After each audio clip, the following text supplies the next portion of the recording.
Bonjour à tous et bienvenue sur le plateau de Bonjour chez vous. Aujourd'hui, notre thème du jour est « Tu as été créé dans un but précis ». Décidément, cette semaine, on a plein de bons thèmes, je trouve, qui nous rappellent notre destinée, qui nous rappellent qu'on doit servir le Seigneur, qui nous rappellent qu'on est pleinement équipé par la foi. Donc, on finit en beauté avec vous, Pasteur Wafo. Bonjour, vous allez bien? Super bien, bonjour. Merci d'être encore avec nous. C'est notre 3e émission ensemble. Vraiment, à chaque émission, là, c'est de gloire en gloire. Donc, on s'attend à l'explosion. Le feu d'artifice. Sans vouloir vous mettre la pression.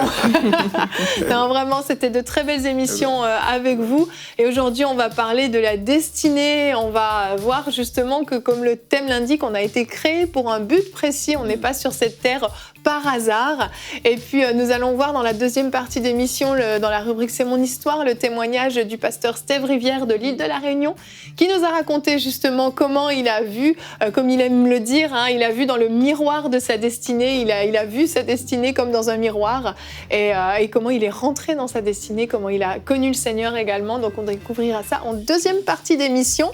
Mais pour l'instant, nous allons commencer avec vous, pasteur Wafo, dans la pensée du jour.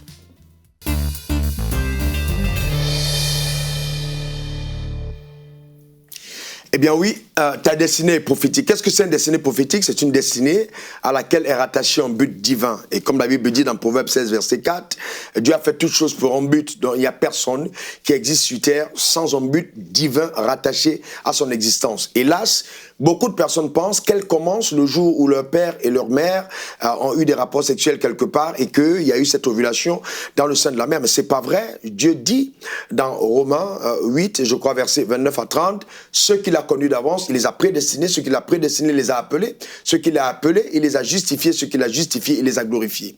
Donc il y a dans cette étape, ces étapes de la vie de tout être humain sur terre, on a été connus d'avance. Ça veut dire qu'on a existé avant d'être. Ça veut dire qu'en fait, quand on arrive dans le ventre de sa mère, ce n'est que le cheminement d'un processus qui a déjà commencé. C'est ainsi que Dieu dira à Jérémie, Jérémie, avant que tu ne sois dans le ventre de ta mère, je te connaissais. C'est-à-dire, je t'ai connu avant d'entrer dans le ventre. Et avant que tu n'en sois sorti, je t'avais établi, je t'avais appelé, je t'avais consacré prophète des nations.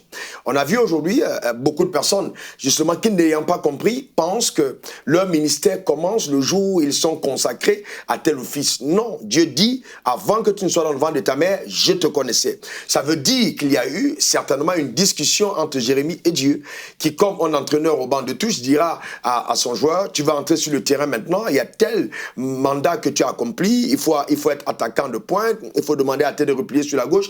Donc il y a une instruction que Dieu a dû donner à Jérémie avant qu'il n'en le ventre de ta mère. Et quand il dit ça à Jérémie, Jérémie dit non, je ne suis qu'un enfant. Je lui dis attention, ne tremble pas, ne dis pas que tu n'es qu'un enfant. Parce qu'en fait, Jérémie avait justement le malheur de se valoriser ou alors de se mesurer selon la proportion de son âge physique, selon la proportion peut-être de ses origines. Il ne considérait pas la dimension surnaturelle de son être. Et c'est pourquoi justement, même quand Jésus est né, on va se rendre compte que les mages voient briller son étoile et vont à la rencontre du petit enfant et l'adorent, alors que lui-même ne sait pas encore parler. Donc il y a une dimension prophétique de notre existence. Et c'est pourquoi réussir sa vie aura consisté à accomplir ce pourquoi Dieu nous a appelés. Maintenant, le monde essaye de quantifier la réussite sur d'autres valeurs. La valeur divine de la mesure d'une réussite, c'est est-ce que cette vie a atteint l'objectif pour laquelle elle a été suscitée sur terre. Et réussir sa vie, c'est vraiment ça. Il faut la découvrir, il faut se déployer dans le couloir de son appel. Ceux qu'il a connus d'avance, il les a prédestinés. Prédestinés veut dire préparés pour une destination spécifique. Et donc, dans le but de l'accomplissement de cette destinée prophétique, on va faire face à beaucoup de tribulations, mais il dit, ce que j'ai appelé, je les ai aussi justifiés. Donc il y aura la main de Dieu qui sera là pour protéger la personne, pour l'aider à accomplir justement contre vents et marées les desseins qui sont rattachés à son existence. Il n'y a rien de tel, si on veut voir la main de Dieu, que de se décider, de se déployer dans ce couloir-là. Et c'est extraordinaire. Et donc tout homme, toute femme a un mandat prophétique rattaché à son existence. Qu'on n'ait pas peur de ce mot. Ça veut simplement dire qu'il y a un but qui est rattaché à l'existence de chaque personne sur terre. Et donc, pour ceux qui sont appelés au ministère, je voudrais dire ceci, la consécration à l'église, on peut être ordonné dans l'office de pasteur, alors qu'en fait, cette ordination n'est qu'un désordre, en fait, parce qu'en fait, ça ne correspond pas au mandat de Dieu. Il y a des personnes qui n'ont pas été ordonnées, mais qui accomplissent mieux leur appel que des personnes qui sont ordonnées par des dénominations. Aller à l'école biblique ne fait pas de moi un pasteur, si au préalable, je n'ai pas été connu par Dieu dans le ciel comme quelqu'un qui l'a mandaté dans le couloir du ministère. Et ça, il est important que nous sortons de la religion pour épouser la pensée prophétique divine rattachée à notre existence. C'est de ça qu'il s'agit. Amen, amen. Merci, pasteur Wafo. On confond parfois peut-être destinée et destin. Le destin, c'est comme une espèce de fatalité. On n'a rien à faire, en fait. Le destin, c'est comme mon histoire est déjà toute écrite. Et quoi que je fasse, de toute manière, il va se produire telle ou telle chose qui sont déjà prévues à l'avance. La destinée nous rend participants, en fait. On peut passer à côté de sa destinée. D'ailleurs, c'est l'angoisse un peu de nombreux chrétiens. Et si je me trompais dans ma destinée, et certains ont tellement peur de ça qu'ils ne font jamais rien. Donc là, on est au moins sûr de se planter en ne faisant absolument rien. Mais on a vraiment un choix à faire, en fait, pour entrer dans notre destinée et surtout y rester. À chaque étape de notre vie, en fait, on est face à des décisions, on est face à des choses. Et si on n'est pas à l'écoute, justement, de la volonté de Dieu, on n'est pas soumis à la volonté de Dieu, même, c'est là où on peut se tromper. Et comme je le disais, vraiment, c'est la crainte de nombreux chrétiens. Et aujourd'hui, on va pouvoir un peu élaborer par rapport à cette destinée pour justement réaliser, comme le titre de votre pensée le dit, c'est que notre destinée est prophétique. C'est quelque chose que Dieu connaît à l'avance et il veut nous la transmettre, il veut nous la faire connaître. Et le pasteur Steve Rivière parlait comme d'une bande-annonce. Vous vous souvenez quand il était venu sur le plateau, que notre vie était comme une bande-annonce. Dieu nous révèle comme une bande-annonce et on veut être capable de saisir en fait ce que Dieu attend de nous. Quel est le but de notre existence sur cette terre? Pourquoi Dieu nous a créés? Qu'est-ce qu'on peut faire pour le servir sur cette terre? Et on va regarder notre verset du jour tout de suite qui est dans le psaume 37 au verset 5. « C'est à l'Éternel qu'il te faut remettre tout ton avenir et confiance en lui et il agira. » Et ce verset nous montre que Dieu est capable en fait de nous faire entrer dans notre destinée si on lui remet notre avenir, si on lui remet notre vie entre ses mains. Et souvent, on va dire à la nouvelle naissance, « Bon Seigneur, je te donne ma vie, je te donne tout, vas-y, prends tout. » Et puis le lendemain, on reprend un petit bout, et puis le surlendemain, on reprend un autre petit bout, puis finalement, on prend des décisions qui nous éloignent clairement de notre destinée. Et pasteur Wafo, je veux juste revenir sur la fin de votre pensée.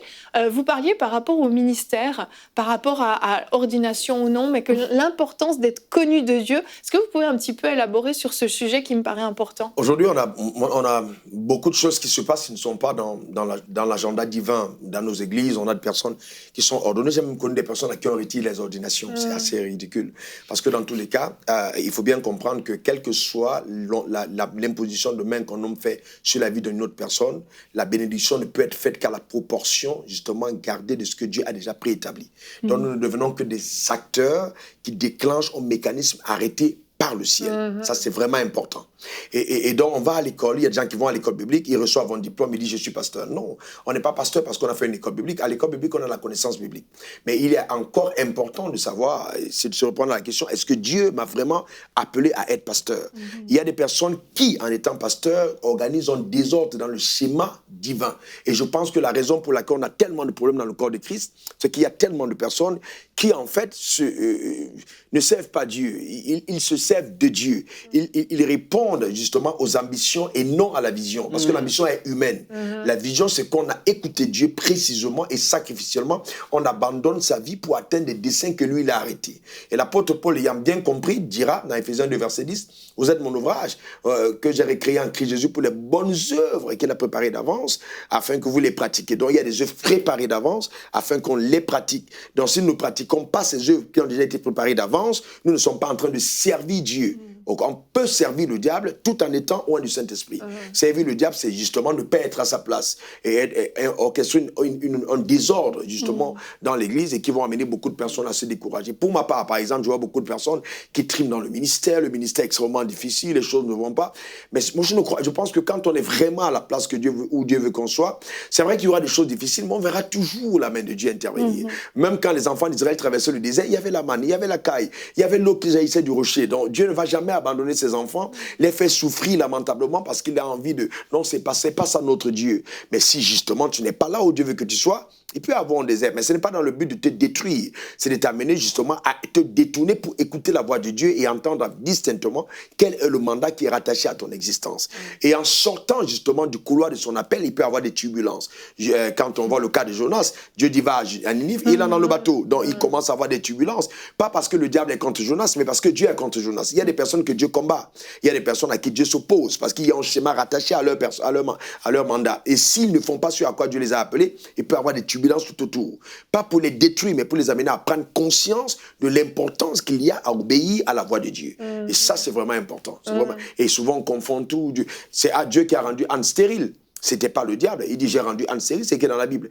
Mais il fallait que Anne comprenne la raison pour laquelle elle devait tomber enceinte. Le jour où elle a compris, elle a fait un deal avec Dieu. Elle dit, bon, moi, j'ai pas d'enfant, toi, tu n'as pas de prophète. Nous deux, on a des problèmes. Donc maintenant, moi, aide-moi à résoudre mon problème, je vais résoudre le tien. Et c'est ainsi qu'elle est tombée enceinte. C'était le même mari, c'était le même lit, c'était le même spermatozoïde, mais c'était une grâce différente. Justement, c'est une habileté divine qui est descendue sur sa vie parce qu'elle avait compris la raison d'enfanter. Hélas, beaucoup de personnes n'ayant pas compris la raison d'enfanter, alors qu'ils existent pour une raison, voient dans le ciel fermé sur leur vie jusqu'à ce qu'ils épousent les schémas divins rattachés à leur personne. Et ça, c'est fondamental. Les pharisiens sont passés à côté de leur mandat. La Bible dit, les pharisiens refusant de se faire baptiser du baptême de Jean, ont annulé à leur égard le dessein de Dieu pour eux. Ça veut dire qu'on a quelque chose à faire quand il s'agit du mandat divin rattaché à notre existence, l'obéissance. C'est vraiment important d'obéir. Si Dieu te dit, va à telle direction, et que tu refuses, tu vas court-circuiter le plan divin. Et donc tout va se mettre en branle pour te pousser justement à comprendre que tu dois y aller. Parce qu'il n'y a personne d'autre en dehors de nous-mêmes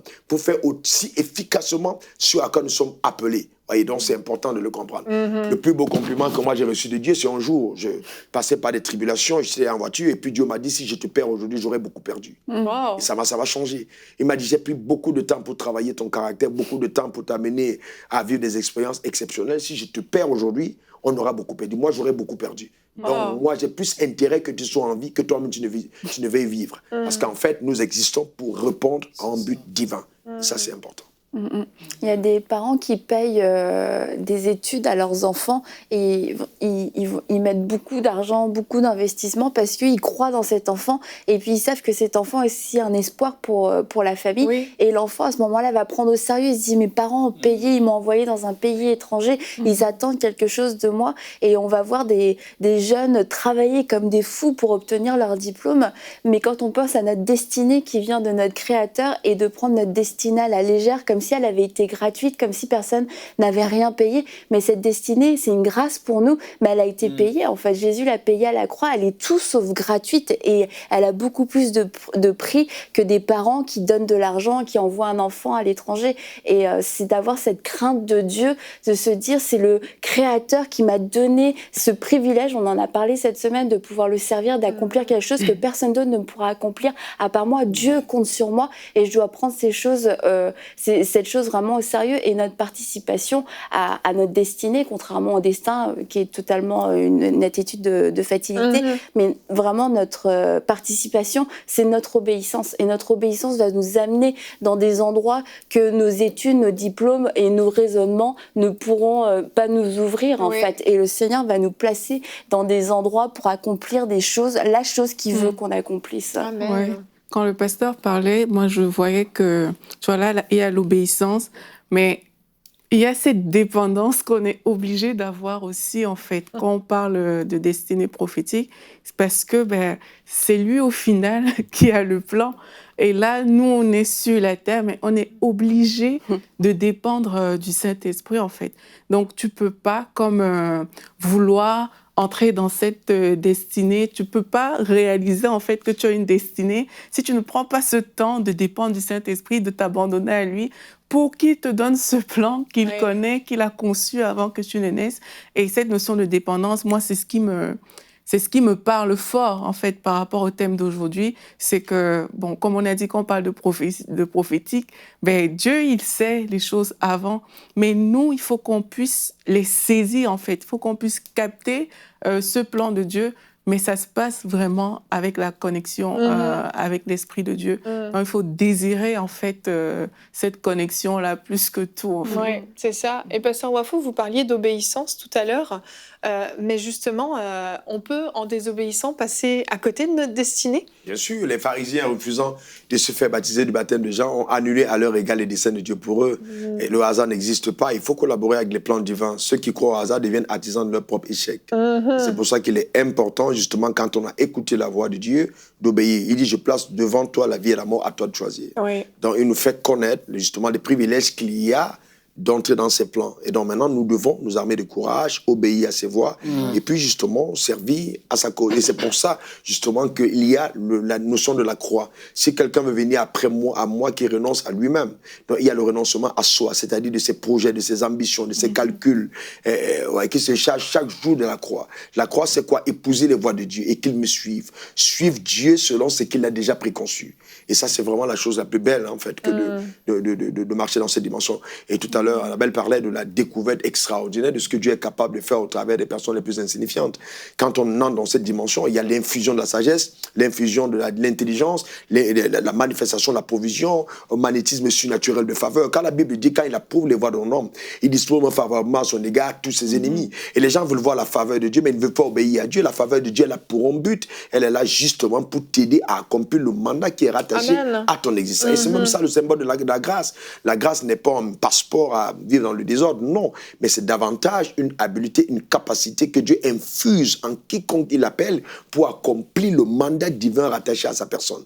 Et donc c'est quand il va dans le chemin d'obéissance qu'on voit une faveur surnaturelle qui l'accompagne à tous égards. Et donc le battement de notre cœur, c'est Dieu, je veux faire ce à quoi tu m'as appelé. À partir de ce moment, quand on a une provision, quand on a une promotion, on n'est plus tant réjoui dans la chair. On s'est réjoui des intérêts du royaume de Dieu qui sont en train de prévaloir au travers de l'instrument que nous sommes. Et on donne toute la gloire à Dieu. Donc il n'y a aucun succès, il n'y a aucune couronne qu'on porte avec fierté. On la dépose au pied du Seigneur en disant, ce n'est pas moi, non, ce n'est pas moi, c'est le Seigneur, c'est sa gloire, ce n'est pas moi, c'est le Seigneur. Il y a une crainte en fait, quand on a une sainte crainte parce qu'on réalise en fait qu'il y a un danger de s'approprier ses succès. Nous sommes justement des serviteurs pour que lui il soit glorifié. Nous sommes devant être transparents au maximum pour que lui soit vu. Et c'est ça notre bataille et notre battement de cœur.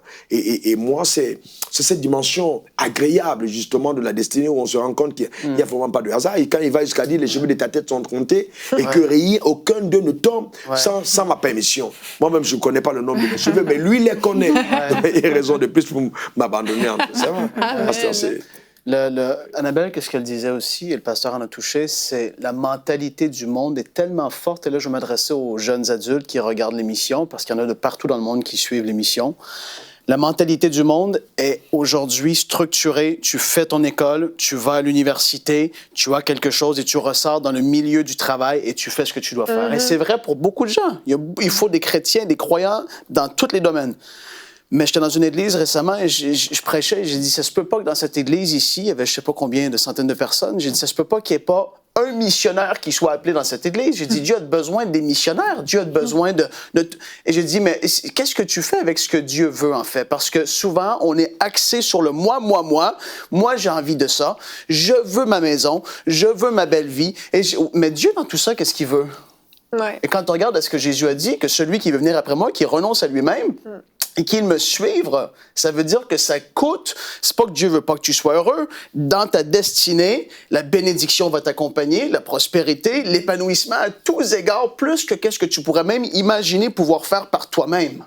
Mais aujourd'hui, qu'est-ce que je veux poser la question aux gens, c'est qu'est-ce que Dieu t'a demandé en fait? Dieu, qu'est-ce qu'il dit sur ta vie? Qu'est-ce que Dieu a écrit? Quand le psaume 39 dit qu'avant qu'aucun de mes jours n'existât, Dieu avait déjà écrit sur ses livres tous les jours qui m'étaient destinés. Dieu dit quoi sur ta vie? Avant de penser à juste moi, voici mon chemin qui est tout tracé, ou comme Annabelle a dit, les parents payent des études par amour, c'est vrai. Mais Dieu, qu'est-ce qu'il dit par rapport à toi? Paul a dit, moi, j'étais hébreu né d'hébreu. Quant à la loi irréprochable, pharisien. Il dénonce une longue liste. Il dit, mais toutes ces choses qui étaient pour moi des gains, je les ai considérées comme une perte à cause de l'excellence de la connaissance de Christ. Amen. Et toutes ces choses que dans la vie naturelle auraient fait de lui quelqu'un d'extraordinaire, il dit non, moi je veux servir Christ. Il y a un appel sur ma vie, je veux accomplir ce qu'il m'appelle à faire, même si ça m'a coûté ces choses temporairement. Il y avait les yeux fixés sur autre chose, ce qui est l'éternité devant lui. Parce que notre destinée ici, c'est là qu'on va récolter des choses en l'éternité future. Ce qu'on va avoir fait pour Dieu sur la terre, on va jouir de ces choses-là dans l'éternité qui est à venir. Il ne faut pas enlever les yeux de sur qu'est-ce qui est devant nous, en fait. C'est super important. Amen. Mais qu'est-ce que Dieu a dit sur ta vie aujourd'hui? C'est ce que je veux poser aux gens. Moi, quand j'étais plus jeune, plusieurs fois, je suis allée au Bige, je crois, je ne sais plus ce que ça veut dire, mais c'était... C'est quoi ça?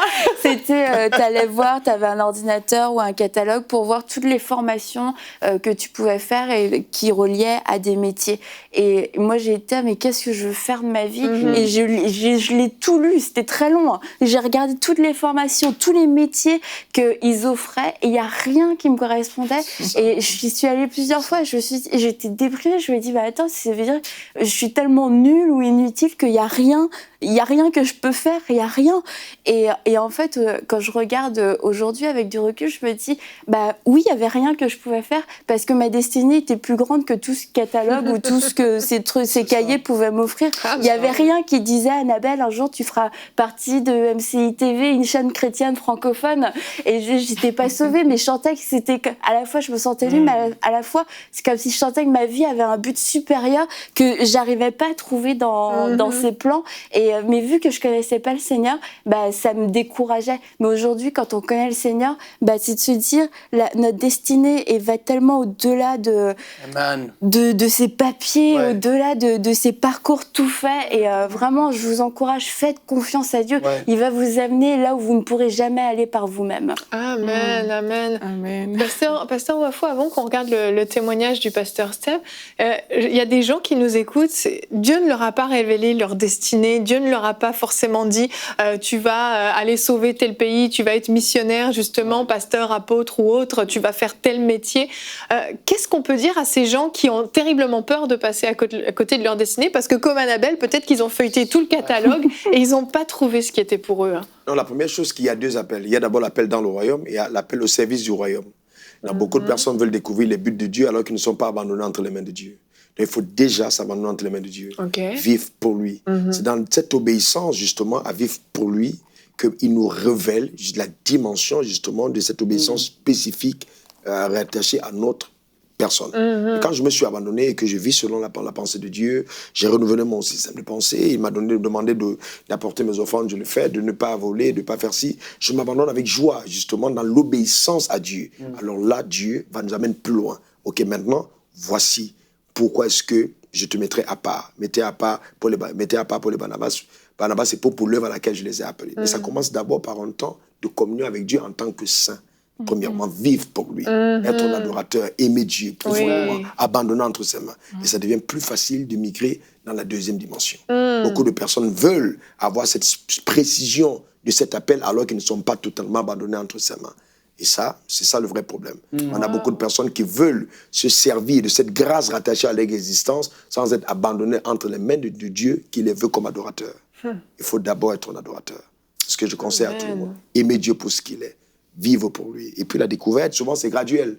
Dieu va te montrer juste ton petit plan. Et dans l'obéissance aux peu de choses, il va te révéler un autre plan. Et souvent, il nous conduit. Et nous-mêmes, nous sommes surpris de la dimension là où nous arrivons. Si on me disait aujourd'hui que je pouvais parler et que les gens me suivent sur la tête, je n'aurais jamais imaginé. Parce que pour moi, je ne pouvais même pas voir ça.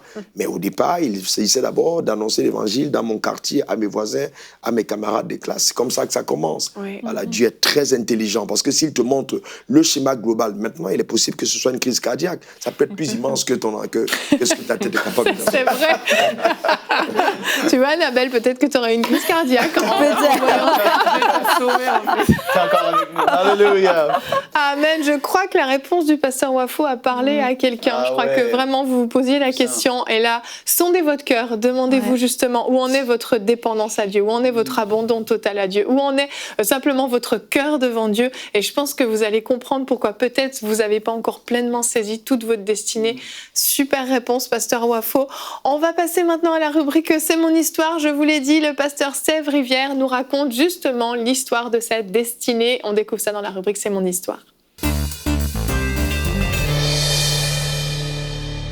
Et on se retrouve pour la rubrique C'est mon histoire. Aujourd'hui, j'ai le grand plaisir et l'honneur de recevoir le pasteur Steve Rivière. Bonjour Steve. Bonjour, Comment tu vas ?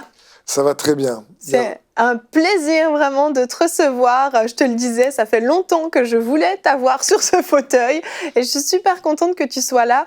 Tu es le fondateur de l'école Destinée qu'on a déjà présentée dans l'émission Bonjour chez vous et aussi depuis peu le pasteur de l'église Extravagance Saint-Denis à l'île de la Réunion. Donc les gens connaissaient très certainement l'église Extravagance à Saint-Pierre, mais désormais c'est à Saint-Denis avec ton épouse Sandrine et toi. C'est ça. Le plaisir d'abord est pour moi d'être au milieu de vous, d'être accueilli par toute l'équipe d'enseignement Avec et plaisir. vous remercier pour le magnifique travail que vous faites. Merci parce que vous nous inspirez et donc moi aussi j'avais hâte de pouvoir être là au milieu de vous et tout simplement pouvoir partager un moment avec vous. C'est super, merci à vous. C'est merveilleux, un plaisir vraiment partagé. Aujourd'hui, tu viens nous raconter cet appel au ministère que tu as reçu, cette expression que tu as, hein, le miroir de ta destinée. Tu as vu en fait ta destinée comme dans un miroir et comment Dieu t'a appelé, les différentes étapes de comment Dieu a déposé vraiment une mission sur ton cœur que tu es en train d'accomplir et que tu continues d'accomplir. C'est ça, Et on peut commencer par le merveilleux commencement de ta conversion avec ton épouse très rapidement. Vous étiez à une conférence pour couple. Alors déjà, comment vous vous retrouvez à une conférence pour couple alors que vous n'êtes pas du tout chrétien dans une conférence chrétienne pour couple? Alors, comment? C'est très simple. Le pasteur Bruno Picard, c'est mon cousin. Ok, tout s'explique. Germain. Et donc, ils avaient invité à l'époque le pasteur Gabriel Alonso pour venir faire un séminaire sur les couples. Et voilà que donc ma famille me dit, écoute, il y a un séminaire sur les couples, Bruno, etc. Est-ce que ça te dirait? Moi, je suis pas converti, je suis avec Sandrine, on est ensemble déjà à ce moment-là. Puis je me suis dit, tiens, qu'est-ce que Dieu a bien à dire sur les couples? Je dis, c'est étonnant ça. Et on a fait 3 jours de séminaire et ça s'est super bien passé. Vraiment, Dieu nous a touchés avec profondeur. On était retournés comme une crêpe, elle et moi en même temps. Et on est ressortis de ces 3 jours totalement différents. C'est comme si 200 kilos sortaient de mes épaules et touché par l'amour de Jésus, en rencontrant l'amoureux de notre âme, de notre vie, de manière incroyable. Et voilà, à partir de là, tout a changé. C'est extraordinaire, vraiment, comment Dieu vous a appelés tous les deux en même temps en couple. Ça vous a évité quand même bien des complications. Amen. Quand c'est un et l'autre. Voilà, c'est clair. Et parce que finalement, il fallait que ça aille vite, parce que très vite, tu as commencé à servir le Seigneur, à t'impliquer justement à l'église qui était Hosanna à l'époque, hein, Ouais, avec ça. le pasteur C'est ça. Bruno Picard. C'est ça. Donc oui, l'église était Hosanna à l'époque, et donc la conversion c'est en 2002, et puis en 2005, je sens vraiment fortement la conviction dans mon cœur vraiment est pesante, et Dieu me conduit surtout à quitter mon travail pour pouvoir venir servir à plein temps aux côtés du pasteur Bruno à l'église Hosanna à l'époque. C'est un gros pas quand même, hein, de quitter ton travail alors que tu es quand même relativement nouveau avec le Seigneur. Et là, tout de suite, un gros pas de foi. Mais bon, tu sais que Dieu t'appelle en fait à ce moment-là. C'est ça, je sais vraiment que Dieu m'appelle, non seulement au travers donc les rêves, cette conviction, on sait que je sais ce qu'il me demande de faire. J'avais l'impression réellement d'avoir vu mon futur comme dans une bande-annonce, comme dans un miroir, vraiment le miroir de ma destinée, Oui. de me dire, il faut que je devienne cet homme-là en Jésus-Christ, mais pour l'instant, je me voyais plus par rapport à mon miroir, le miroir de mon passé, ou le miroir des gens, de ce qu'ils pouvaient dire de moi, mais pas le miroir réellement de ma destinée, de mon appel.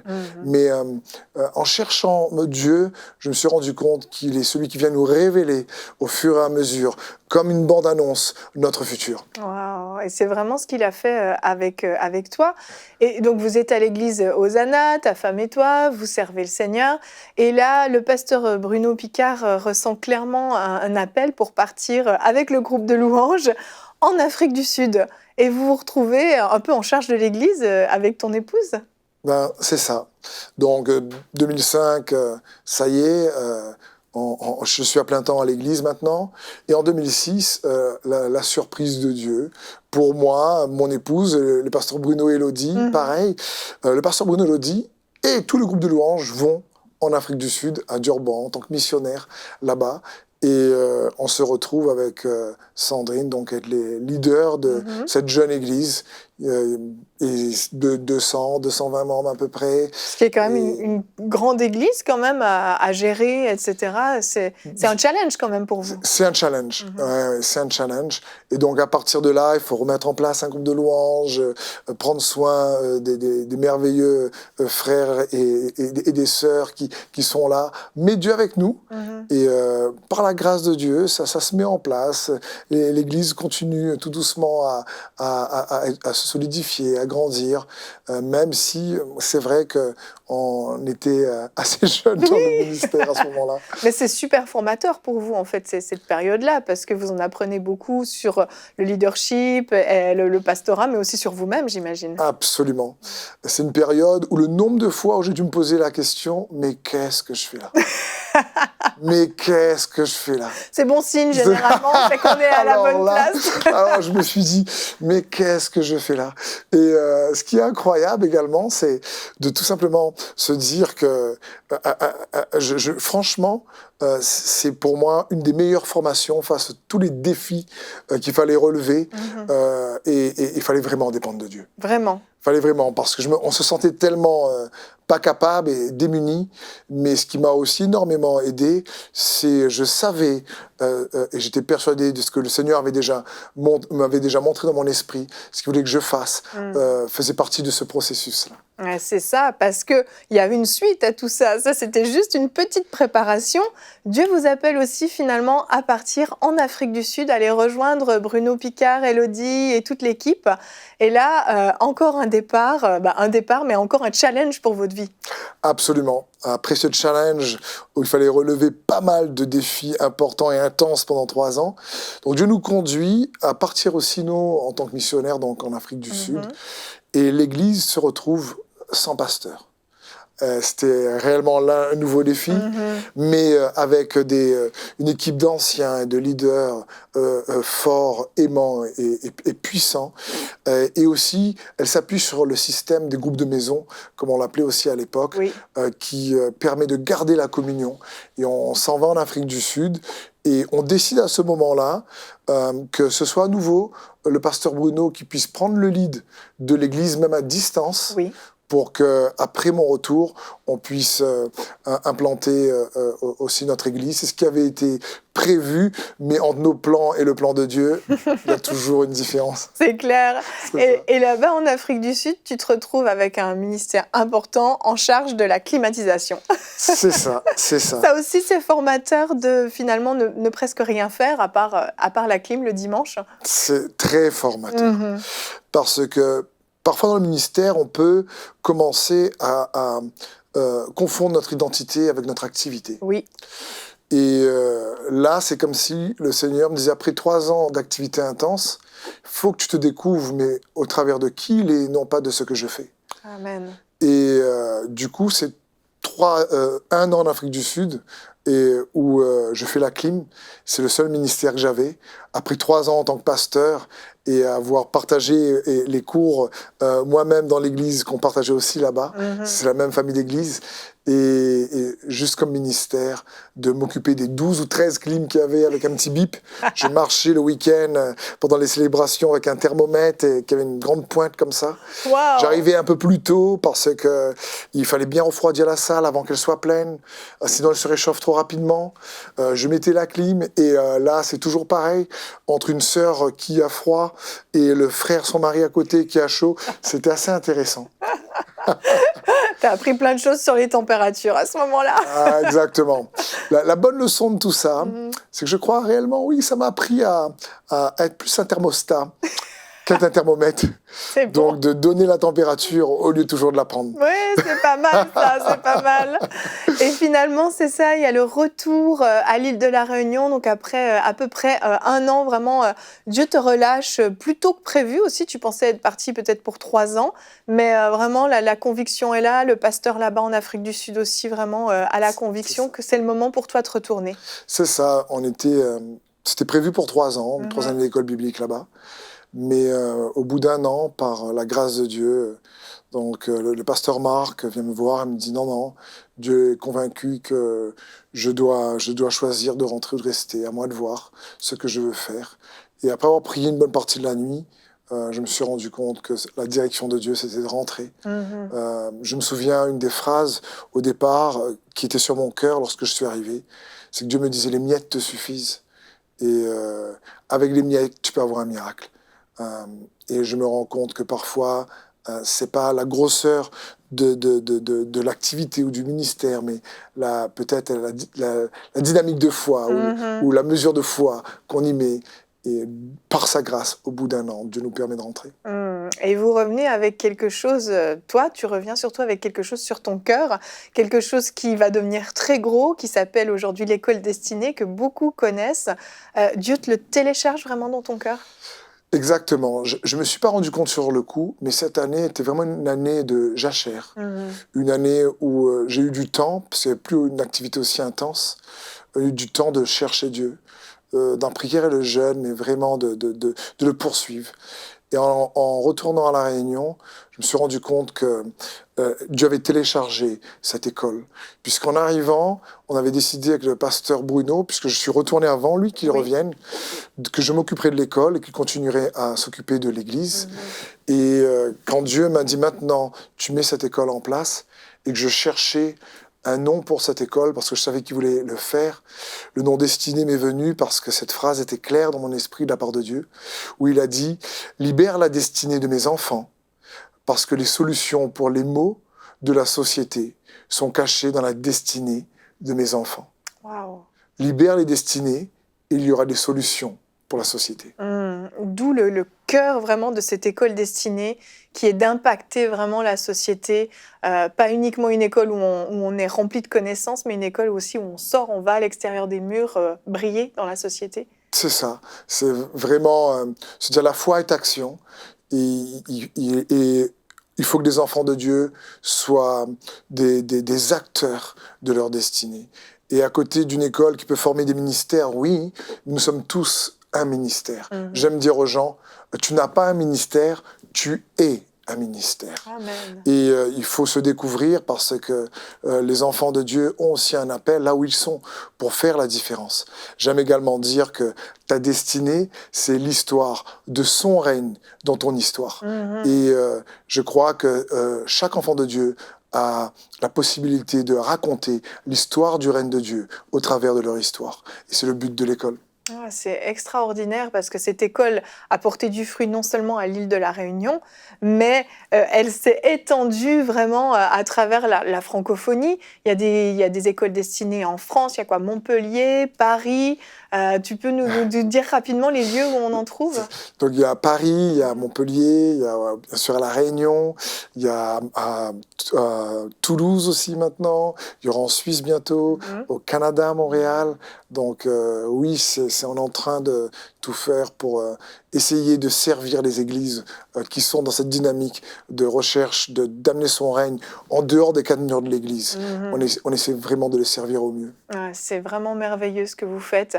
Et l'histoire s'arrête pas là. Il y a cette école qui continue, qui porte du fruit. Mais désormais, justement, depuis peu, Sandrine et toi, vous êtes les pasteurs de l'église Extravagance à Saint-Denis. Ça, c'est quelque chose de gros aussi.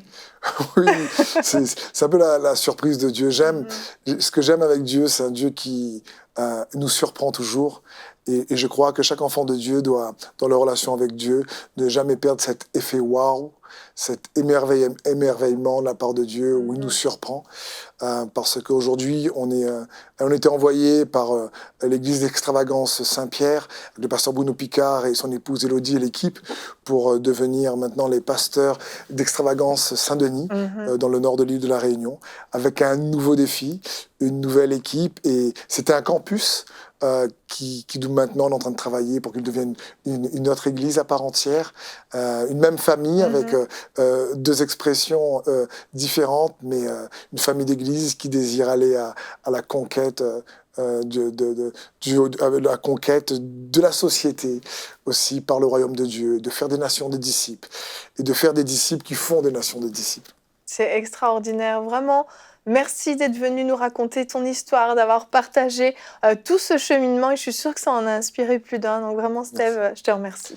L'histoire du pasteur Steve, c'est un peu une histoire qui pourrait nous arriver à tous, dans le sens où on a tous une destinée en Christ, comme on l'a dit au début de cette émission. On a tous un appel, et ce qu'il a vécu, on peut tous pouvoir le vivre nous aussi. On a besoin de découvrir petit à petit l'appel que Dieu a formé sur notre vie. Et puis son histoire, moi j'ai envie que chacun puisse se l'approprier en disant moi aussi, je peux rentrer dans ma destinée, moi aussi je peux savoir ce à quoi Dieu m'appelle, moi aussi je peux porter du fruit. C'est pas réservé juste à certains hommes, certaines femmes. Je veux vraiment qu'à la maison, vous vous sentiez tous concernés par le thème qu'on a abordé.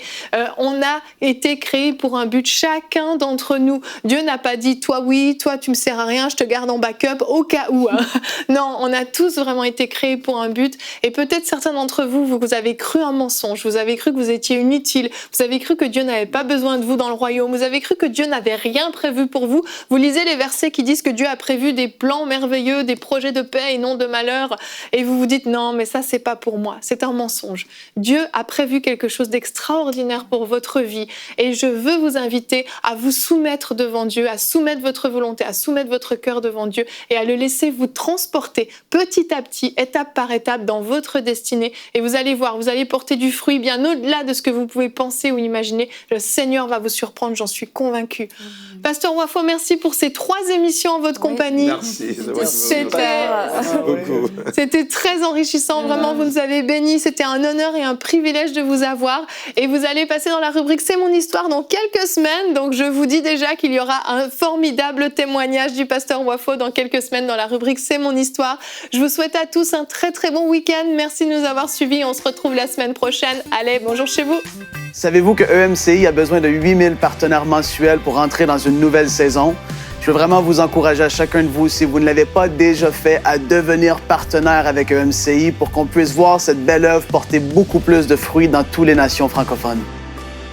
Dès maintenant, donnons pour faire entrer EMCI dans une nouvelle saison. Pour faire votre don, rendez-vous sur emcitv.com/8000.